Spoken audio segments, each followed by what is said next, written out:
Greetings and welcome, everybody, to this week's episode of UC Weekly News. I'm your host, as always, David Danto, and I have Chris Barwick on with me. Who's what's your title at Cisco, Chris? You've been there for such a long time. I never remember Cisco titles. I am Vice President of Collaboration Go-to-Market and Devices Acceleration. So all the hardware around collaboration is you. Yes. So before we get started in this conversation, tell the people that are watching this, what's your journey been in the industry? How long have you been with Cisco? What did you do before that? What brought you to where you are right now? I'm going to date myself a little bit, David, but I will do that. I've been in the industry for 30 years, wrote a lot of technology transitions from Ethernet switching to ATM, asynchronous transfer mode for those that don't remember it, and then joined Cisco 24 years ago. And about a year in, I was a data center guy. I came in through a data center acquisition. And then about a year into it, I recognized how big the transition to IP telephony was going to be. And so I moved into a role, cornered a guy in a conference room and had him teach me everything he knew about IP telephony. And then went out there and had wild success with customers in a lot of different roles. I sold my first IP telephony deal before we even had a voicemail company. So we were using Active Voice as a third party. And then I did a bunch of different roles. I was an AM, I was an RM. I ran a video startup within the company for 3 years. I ran America's collaboration sales for about 4 or 5 years. And then I complained that I wanted Cisco to be easier for our partners and our customers to do business with us.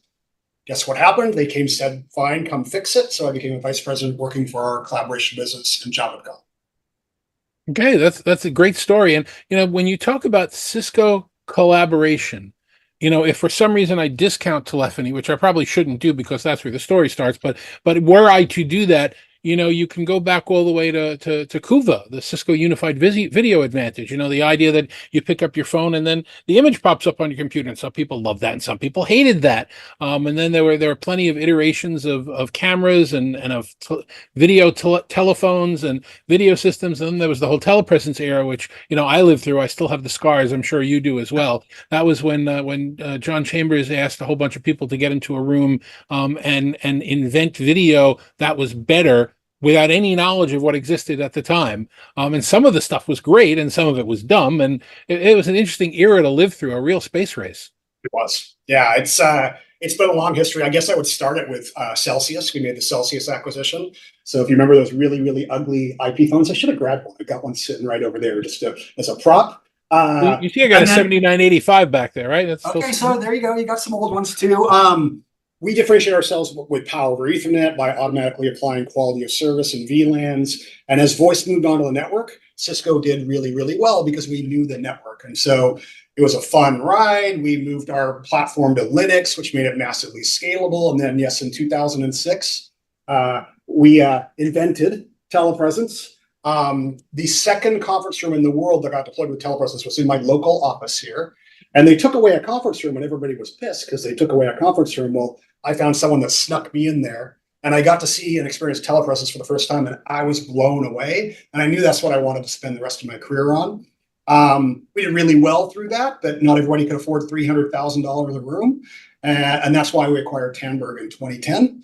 And because they figured out how to get it down to $3,000 on a desktop, right? And I think, with that, we got the team in Oslo, and that's been an innovation engine for us for decades. I spend a lot of time in Oslo in my current role. So it's been a fun ride. And then, of course, the pandemic hit and changed everything.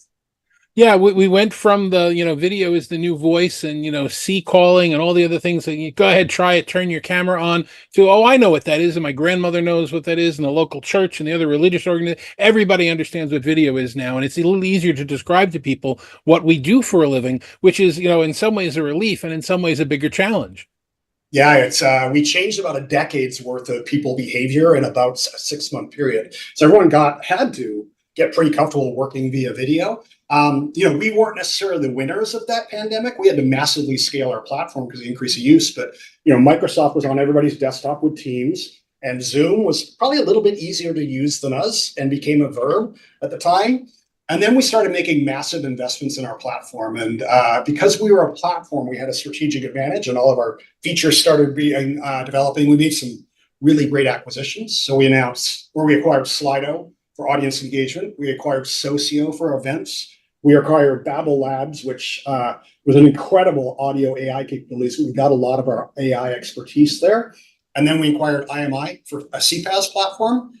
All of that played into the platform. We knew that if we were going to be successful coming out of the pandemic, we needed to be the best collaboration platform at the best price. And so we did all that development, and then we came out with the WebEx suite, and at $11.95 per user per month, I think we're there. Well, it's interesting, the I used to say, and I'm dating myself as well, because we come from the same era. I used to say that Cisco and Microsoft at the time were religions. You were never going to get somebody to convert from one to the other, and there's very the twain shall never meet, and whatever other hackneyed phrase you want me to use with that. But the interesting thing was 2 years ago when Cisco was building up the hardware platform and the WebEx platform, and Microsoft, boy, did they hit a good sense of timing, after jettisoning Link and OCS and Skype for Business and all the other wonderful decisions. They came out with Teams, which is a platform searching for a problem, and boy, did we give it one. All of that happened, 2 years ago too, I think, when Cisco announced, my buddy Snora was up on stage showing how the Cisco platform would be the first one that could be both WebEx and Microsoft Teams. And that really opened up a lot of people's eyes in a way that maybe the two religions kind of looked at each other for the first time in new ways. You get all the quality of the Cisco hardware and the security and the reliability, but now you also get the ability to natively interact with Microsoft Teams. And if that isn't the best of both worlds strategy, don't know what is. Yeah, I was, I've been at Cisco for 24 years. One of the reasons why I've been here is because I'm really proud of the company, and we don't always get it right, but we always do what's in the best interest of our customers. And our customers had been saying, look, we made a decision at the CXO level. We're going Microsoft Teams, and I'm deploying more video. And I really, really miss your video endpoints. Will you please make it work with Microsoft Teams? And I found out about it, I don't know, probably about 4 months before it was announced. And I was like, oh my God, this changes everything. And about 6 months later, Javed Khan came to me and said, hey, will you go focus on hybrid work and our devices business? Because I think we have huge potential. And so that's what I've been doing for about the last 2 years, traveling the world. I'm proud of what we've done.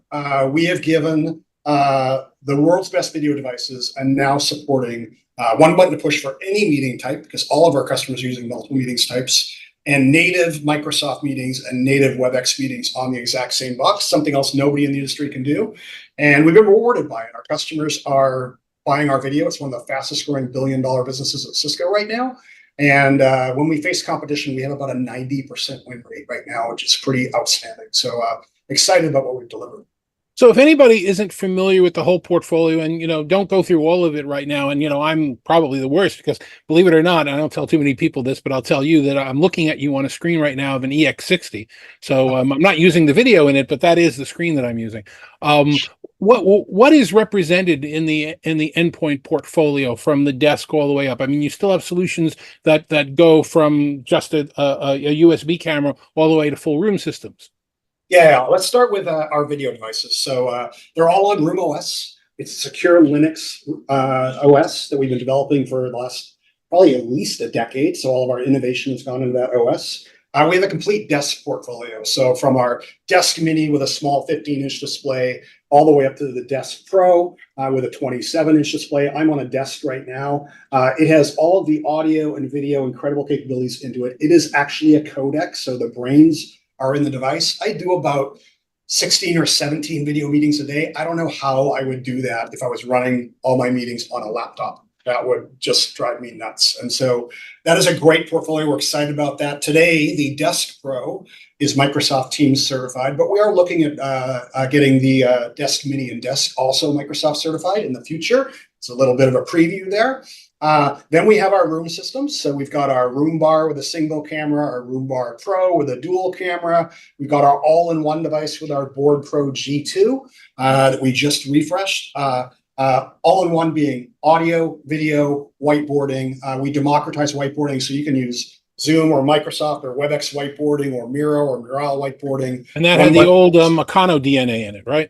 It did, yes, from the original Spark board.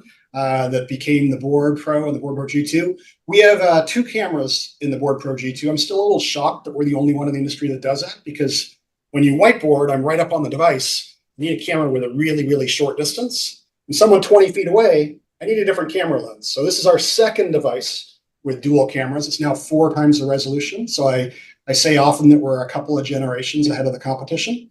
And then we have our new EQX. This solved a specific problem for our customers. The biggest problem our customers have right now is that they're trying to get people to return to the office, and it's not working really well, right? And they know people aren't coming in 5 days a week. The people worked from video at home for 3 years. They expect a better video experience when they come into the office. And I've got to send them into a conference room that's got a really, really robust video experience. I need to be able to join any meetings type. Well, typically customers are going from 10 or 15% of their rooms video enabled to 50 or 60% of the rooms video enabled. The only reason I don't say 100% is because most customers are looking to consolidate real estate. Most of our customers don't get to hire new IT staff to do that. So they're like, how do I scale all these conference rooms? And what customers have to do is they have to dramatically reduce complexity. They have to dramatically reduce the number of third-party vendors that are in those rooms, so I don't have a nightmare to manage. And the EQX was designed exactly for that. I can take any medium or large conference room and deploy an amazing audio and video meetings experience and deploy it in about under 4 hours. Whereas if I was trying to deploy a MTR Windows-based device with Microsoft, I have to deploy 4 or 5 different third-party vendors. It might take me a week to get it deployed. So that really helps our customers scale. They just buy the device, they attach dual 65 or 75-inch screens, and they add microphones, and they're good to go. So that's our video portfolio. I know that us that have been in the business for a long time, David, maybe we get excited about phones, but we announced our 9800 series phones at Enterprise Connect, and it is much, much more than a phone. At Enterprise Connect, I met with a customer who said, I don't want to talk about your phones. I've been removing phones from desktops for the last year and a half. In fact, I've removed over 100,000 of your phones from the desk. We spoke to them for about 15 minutes about our desk phone 9800 series, and they asked for a quote for 4,000 phones. Now, why did they do that? By the way, we didn't expect that. It just happened. They were struggling with desk reservation. Like, how do I get people to reserve desks? How do I know how people are using my desks? When I deploy a new office, how do I know how much desk space I actually need? People don't want to come in the office if they don't know they have a desk reserved for them. And so we solved that problem with the 9800 series phones, where I can go to an app, I can see the desk, I can pick it by my friends, I reserve the desk, I get to the phone, I hot desk into the phone. That is now my phone, and I can one button to push to join a meeting, and not just a WebEx meeting, but a Zoom or a Microsoft meeting also. All of a sudden, when you take those advantages and then you layer on things like emergency notifications, so there's an action button, which can qualify as a panic button for certain laws that are in public sector in the US. That action button can be your emergency 911 button. So people feel good about employee safety. And then our retail customers are deploying it as different actions. So things like overhead paging and other things. So we're actually starting to see our desk phone portfolio take off also. Yeah, so Dave Michaels interviewed Mr. Reader at Enterprise Connect, and we got a good demo of this one. We'll see if I can find some of the video, and if I was successful at this, people will have been watching it while you're talking just for a minute or two. And if I wasn't, they just watched your face. But so no, it's a good story. You know, I'm one of the people that I have 5 phones on my desk right now, and I'm of the generation that will never give them up. And you know, the death of the phone has been greatly exaggerated. No matter how many times people talk about getting rid of it, it's still a very useful device to have on your desk when you want to make calls, when you want to receive calls, and when you want to do things very quickly. So yes, I've been using them. And in fact, if I'm not mistaken, Cisco was probably the first company that was able to log into a phone. I forget what the feature used to be called on the 79 and 76 series phones, where you could make it your extension no matter where you are at whatever that mobility desk extension. I forget what it was called. Extension mobility, you got it. And now it's even easier with a QR code. So that's super easy. And oh, by the way, another preview. If you're a customer that uses Microsoft Teams for your messaging and you don't want to deploy the WebEx app, we'll actually support our hot desking with Microsoft Teams app in the future also. So that meets the requirements. By the way, customers love our devices because they're all manageable under Control Hub. And those customers that say, I don't want any more phones, that's fine, because they can buy our headsets, which are all manageable from Control Hub. The good news about headsets, people lose or break them every couple of years, so they replace them a lot more often than our phones. So we're That's actually pretty good happy. news. Good news for you. I don't know if that's good news for them, but Exactly. yes, Yeah. I know you've come a long way in headsets with a couple of friends of mine that have come over to work for you guys with it. So yes, that is a good story, and I'm going to be playing with the your new Bang& Olufsen Inside earbuds that I just got a version of that I'll start trying with, and I'm I doing a love bunch of my testing. I'm going to have to get some of your video bars up on the test bench here so that we can get them into the comparison that we're doing with everybody else. But this is an interesting time of year, certainly for me in the New York, New Jersey region. This is when we start to shut the heat off and turn the air conditioning on, and that must mean that we're coming up on a Cisco Live, and that in the U.S. that must mean that we're coming up on an InfoComm. Now, I don't want you to break any NDAs or give away any of the story that you're not supposed to, but for the people that are attending those events and have an eye toward collaboration, can you give them an idea of what the kind of things they might expect to hear about and see about there? Yeah, I'll tell you enough where I hopefully don't get in trouble, but You and me both.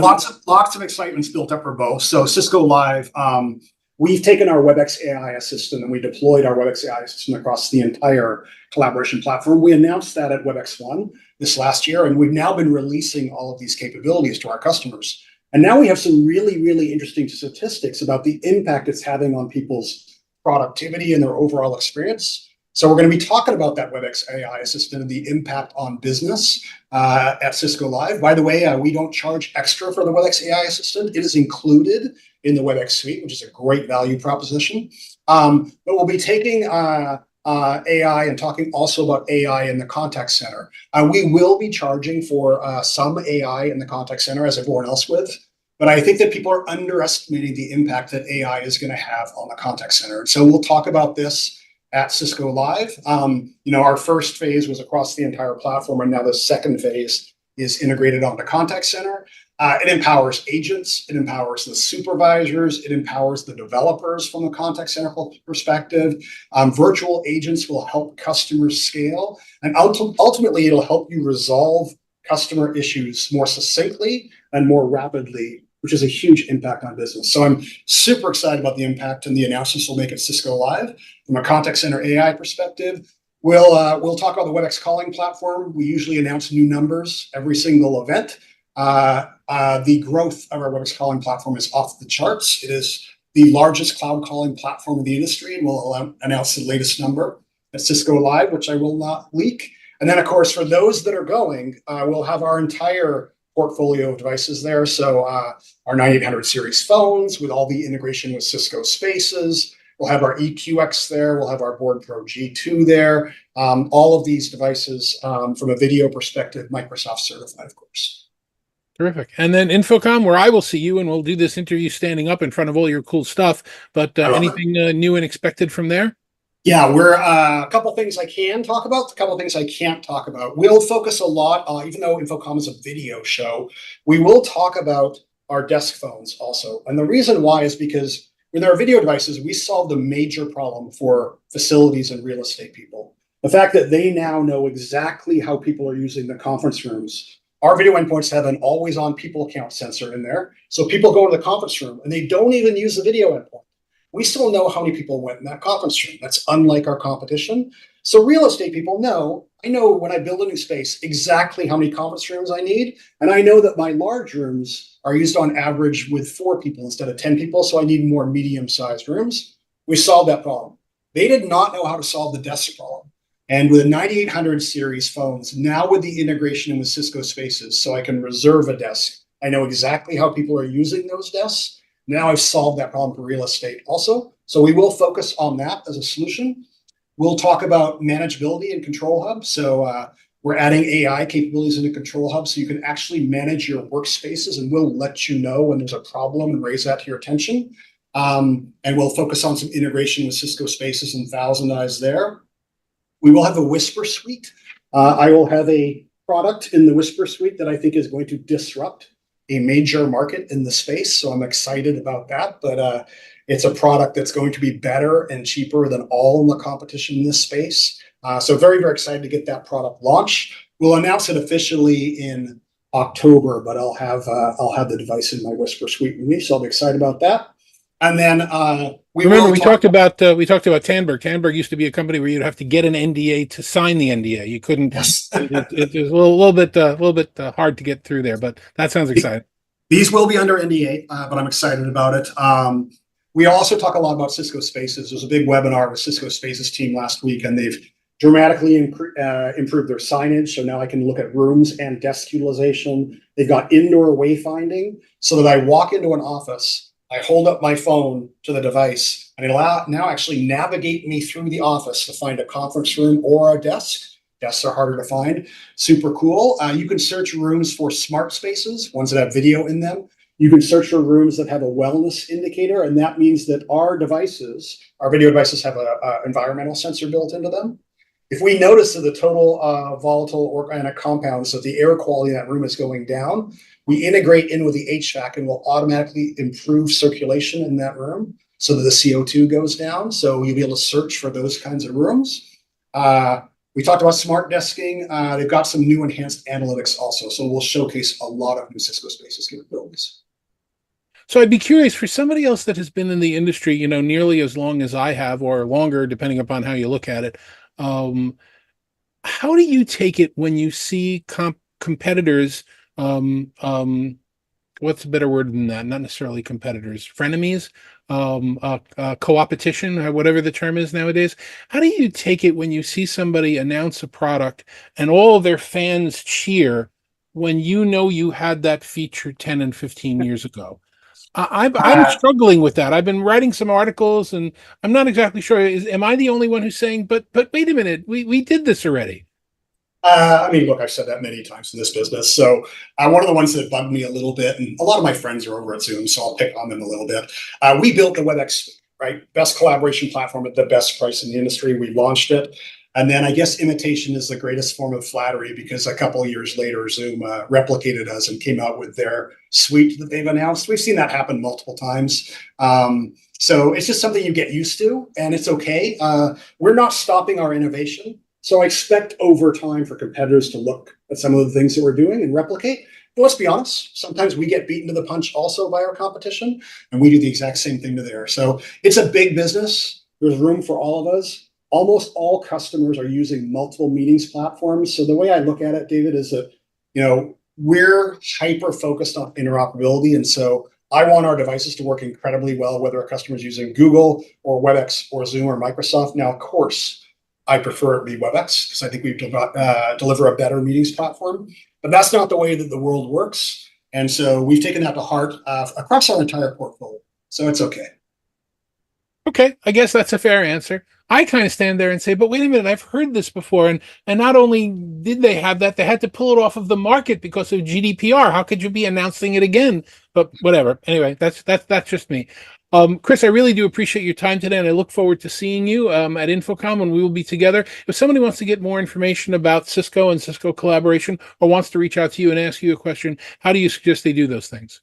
Yeah, absolutely. Webex.com is our website, but they can reach out to me on LinkedIn, Chris Barwick, and then also my email. I'm fine to giving out my email address. It's cbarwick@cisco.com. Whether you reach out to me on the WebEx app or email, happy to respond to anybody's needs or questions. Chris, thank you very much for the time today and the information and the journey down memory lane. I always appreciate that. I love it. I'll see you in Vegas. Okay. And thank you very much for joining us as you do every week. Next week, we will have another UC Weekly News. We look forward to you joining us for that one. We'll see you then.